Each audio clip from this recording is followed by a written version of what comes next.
Hi అండి, welcome to my channel Revathi soul. Friends, ఈరోజు మన రెసిపీ వచ్చేసి బెండకాయ చారు అండి. కొంతమంది బెండకాయ పులుసు అంటారు, కొంతమంది బెండకాయ చారు అంటారండి. ఎలాగైతే ఏమండి, ఈ రెసిపీ అన్నంలోకి అయితే చాలా సూపర్గా ఉంటుందండి. కొన్ని అప్పడాలు వడియాలు నంచుకొని తింటే చాలా ఈజీగా అయిపోతుంది, సింపుల్గా అయిపోతుందండి. ఇప్పుడు వీడియోలోకి వెళ్ళి ఈ బెండకాయ చారుని ఎలా ప్రిపేర్ చేయాలో చూసేద్దామండి. ముందుగా స్టవ్ పై ఒక గిన్నె పెట్టేసుకోండి. తర్వాత ఆయిల్ వేసేసుకోండి. చారు మొత్తానికి సరిపడా ఆయిల్ వేడెక్కిన తర్వాత కొంచెం జీలకర్ర ఆవాలు వేసేయండి. ఆ తర్వాత ఉల్లిపాయలండి, నేను ఒక మీడియం సైజ్ ఉల్లిపాయని కొంచెం లావు ముక్కలుగానే తరుక్కొని వేసుకోవాలి. అండ్ మిరపకాయలండి, పచ్చిమిరపకాయలు ఇలా ఘాటు పెట్టి వేసేసుకోండి. ఒక 5 వరకు వేసాను నేను. మళ్ళీ ఎండుకారం వేస్తాం ఇందులో. ఆ తర్వాత బెండకాయ ముక్కలండి, 1/2 కిలో బెండకాయ ముక్కలు తీసుకున్నాను. కొంచెం లావుగానే కట్ చేసుకోండి.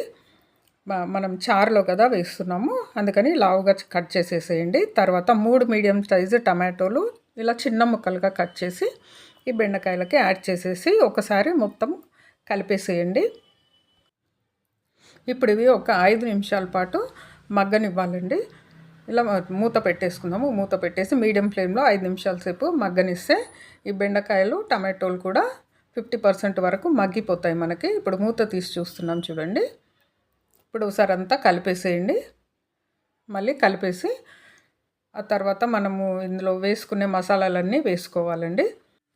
ముందైతే ఒక 1/2 టీ స్పూన్ ఉప్పు వేయండి. 1/2 టీ స్పూనే వేయాలండి. ఎక్కువ వేస్తే ఈ బెండకాయ ముక్కలకంతా పట్టుకొని ఉప్పగా అయిపోతాయి. తర్వాత మనము ఇంకా కావాలంటే తర్వాత వేసుకోవచ్చు. తర్వాత 1/2 టీ స్పూన్ పసుపు వేసేసేయండి. అండ్ 1/2 టీ స్పూన్ అల్లం వెల్లుల్లి పేస్ట్ వేయాలండి. ఈ పసుపు వేసిన తర్వాత బాగా ఒకసారి కలిపేసి ఒక 1/2 టీ స్పూన్ అల్లం వెల్లుల్లి పేస్ట్ కూడా వేసేసి అల్లం వెల్లుల్లి పచ్చివాసన పోయేంత వరకు ఇంకొక 2-3 నిమిషాలు మగ్గనివ్వాలి. ఈ బెండకాయ చారు మనం చేసిన రోజు కంటే తెల్లవారు తింటే ఇంకా టేస్టీగా ఉంటుందండి. నిజమండి, మీరు అలా ట్రై చేసి చూడండి, చాలా బాగుంటుంది. ముందు రోజు కంటే తెల్లవారు తింటేనే చాలా టేస్టీగా ఉంటుందండి. ఇప్పుడు 1 టీ స్పూన్ కారం యాడ్ చేసేస్తున్నాము. ఒక 4-5 పచ్చిమిర్చి వేసాం కదా, 1 టీ స్పూన్ కారం వేస్తున్నానండి నేను. ఈ కారం అనేది, పులుపు అనేది మీ ఇష్టాన్ని బట్టి వేసుకోవచ్చు. తర్వాత చింతపండు రసం కూడా వేస్తున్నాను. ఇవన్నీ వేసిన తర్వాత బాగా కలియబెట్టేసేయండి. ఇలా కలిపేసిన తర్వాత మళ్ళీ ఒక 5 నిమిషాలు ఉడకనివ్వాలండి. ఇలా వీటన్నిటిలో ఉడికిన తర్వాత బెండకాయ ముక్కలకి అన్నీ సమానంగా పట్టుకొని చాలా టేస్టీగా ఉంటుందండి. ఒక చిన్న బెల్లం ముక్క కూడా వేసుకోండి. ఈ బెల్లం ముక్క పూర్తిగా ఆప్షనల్ అండి, మీ ఇష్టం అయితే వేసుకోండి, లేకపోతే లేదు. కానీ బెల్లం ముక్క వేసుకుంటేనే చాలా టేస్టీగా ఉంటుందండి, ఏ పులుసు కూరల్లో అయినా సరే. అండ్ ఇప్పుడు 2 టేబుల్ స్పూన్ల శనగపిండి తీసుకోండి. అందులోకి వాటర్ యాడ్ చేసేసి సాఫ్ట్ మిక్సర్ లాగా కలిపేసుకోవాలండి. ఉండలు లేకుండా శనగపిండిని చక్కగా కలిపేసి రెడీగా పెట్టేసుకొని ఈ బెండకాయ పులుసు ఎప్పుడైతే మరుగుతుంటుందో అప్పుడు ఈ పిండి మిశ్రమాన్ని దీంట్లోకి యాడ్ చేసేసేయండి. ఇలా ఈ పిండి పోసిన తర్వాత చిక్కగా అయిపోతుందండి. ఇలా ఒకసారి కలిపిన తర్వాత మళ్ళీ ఒక పెద్ద గ్లాస్ వాటర్ యాడ్ చేసేస్తే కన్సిస్టెన్సీ కరెక్ట్గా వస్తుందండి. అంటే కొంతమంది ఇట్లా మీడియంగా ఉండేటట్టు తింటారండి. మరీ చిక్కగా కాకుండా మరీ పలసగా కాకుండా చేసుకుంటేనే బాగుంటుంది. ఇలా వాటర్ యాడ్ చేసిన తర్వాత మనకి ఇది ఉడికిన తర్వాత ఈ కలర్ అనేది చక్కగా వస్తుందండి. పిండి పచ్చివాసన పోయేంత వరకు చక్కగా ఉడికించుకోవాలి.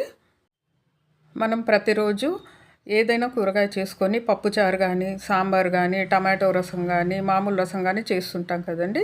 ఇలా ఒకరోజు డిఫరెంట్గా ఇలా బెండకాయ చారు కూడా చేసుకోండి, చాలా సూపర్గా ఉంటుంది. అండ్ ఇప్పుడు కరివేపాకు, కొత్తిమీర అండి, కొత్తిమీర కొంచెం ఎక్కువగానే యాడ్ చేసుకోండి, టేస్ట్ బాగుంటుంది అండ్ హెల్త్ వైజ్గా కూడా మంచిగా ఉంటుందండి. ఇప్పుడు బాగా కలిపేసిన తర్వాత ఉడకనివ్వాలి. బాగా చారు బాగా ఉడకాలి. అండ్ పిండి ఎంత ఉడికితే మనకు టేస్ట్ అంత బాగా వస్తుందండి. ఇలా ఉడుకుతున్నప్పుడు చూడండి, 1 టేబుల్ స్పూన్ అంతా ధనియాల పొడి వేసేస్తున్నాను నేను.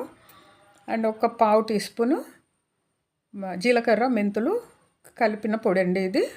నేను ఈ 2 పొడులు వేయించి డబ్బాలలో రెడీగా పెట్టేసుకుంటాను మిక్సీకి వేసి. ఇలా మనం రెడీ చేసి పెట్టుకుంటే వంట చేయడం మనకు చాలా సులువు అనిపిస్తుందండి. అండ్ ఈ రెండిటి వల్ల కూడా చాలా టేస్ట్ వస్తుంది. కంపల్సరీ ఈ 2 వేసుకోవాలి ఇందులో.